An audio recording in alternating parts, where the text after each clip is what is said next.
ढोल गवार शूद्र पशु नारी सकल ताड़ना के अधिकारी। दोस्तों, ये तुलसीदास जी द्वारा रचित श्री रामचरितमानस की वही विवादित चौपाई है जिसको अक्सर लोग गलत तरीके से पेश करते हैं। कभी आपने सोचा है कि इस चौपाई को समझने के लिए हमें उस समय की काल, परिस्थिति, स्थान, पात्र इनको भी ध्यान में रखना चाहिए? मेरा नाम है मनु तिवारी और आज आप और हम मिलकर डिकोड करते हैं इसी चौपाई को और जानते क्या है इसके पीछे संदेश। जैसा कि मैंने कहा, स्थान, काल, पात्र और परिस्थिति। तो स्थान की बात आती है। जब रामचरितमानस जी तुलसीदास जी ने लिखी थी तो वो लिखी थी उन्होंने अवधी भाषा में। तो और अवधी भाषा के अंदर ताड़ना का मतलब प्रताड़ित करना तो कतई नहीं होता है। ताड़ना का असली मतलब होता है निगरानी रखना, नजर रखना या ध्यान देना। और यहीं से इस चौपाई की व्याख्या शुरू होती है। तो दोस्तों, ढोल गवार शूद्र पशु नारी में से पहले हम बात करते हैं गवार, पशु और शूद्र के बारे में।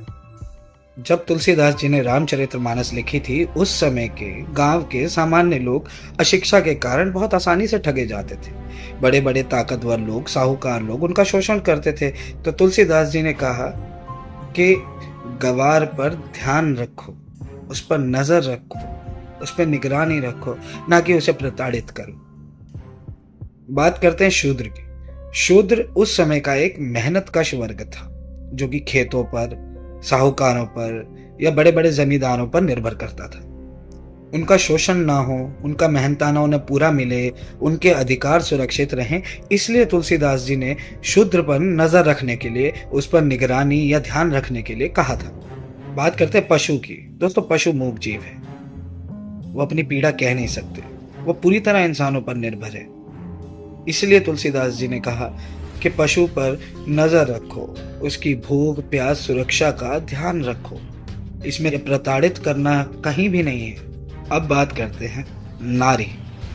मैंने इस टॉपिक को अलग क्यों रखा उसके बारे में भी बता दूं, क्योंकि नारी का जब यहाँ पर वर्णन आया तो उस बात को समझने के लिए हमें उस समय की परिस्थिति को समझना होगा। दोस्तों, जब तुलसीदास जी ने रामचरितमानस लिखी थी तो उस समय की परिस्थितियाँ आज की परिस्थितियों जैसी नहीं थी।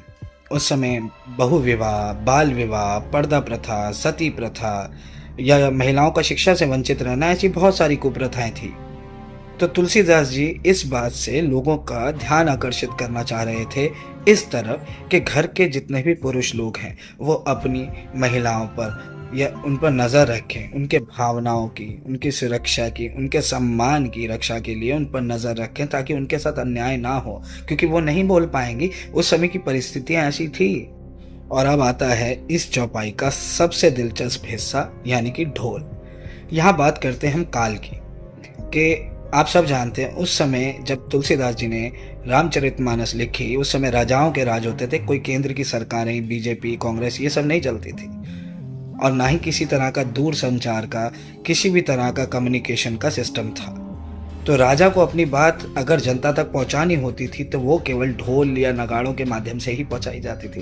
तो तुलसीदास जी यहाँ पर ये बताना चाह रहे थे कि जहाँ भी आपके एरिया में ढोल बजे वहाँ पहुँचो।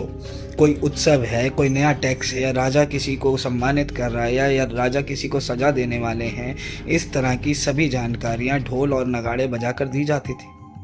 इस कारणवश तुलसीदास जी ने ढोल को भी इस चौपाई में शामिल किया। दोस्तों, इस चौपाई से हमें यही समझ आया कि यह चौपाई किसी भी तरीके से हिंसा का समर्थन नहीं करती है, बल्कि समाज के कमज़ोर वर्गों, गवार, शूद्र, पशु, नारी, इनकी देखभाल और इनकी रक्षा की जिम्मेदारी हमें याद दिलाती है। तुलसीदास जी इस चौपाई के माध्यम से हमें यही संदेश देना चाहते थे कि पढ़े लिखे, शिक्षित, समझदार वर्ग को चाहिए कि वो कमज़ोरों के अधिकारों की रक्षा करें, उन पर ध्यान रखें, कहीं उनका शोषण ना हो, कहीं उनका अहित ना हो, कोई उनके साथ अन्याय ना करे।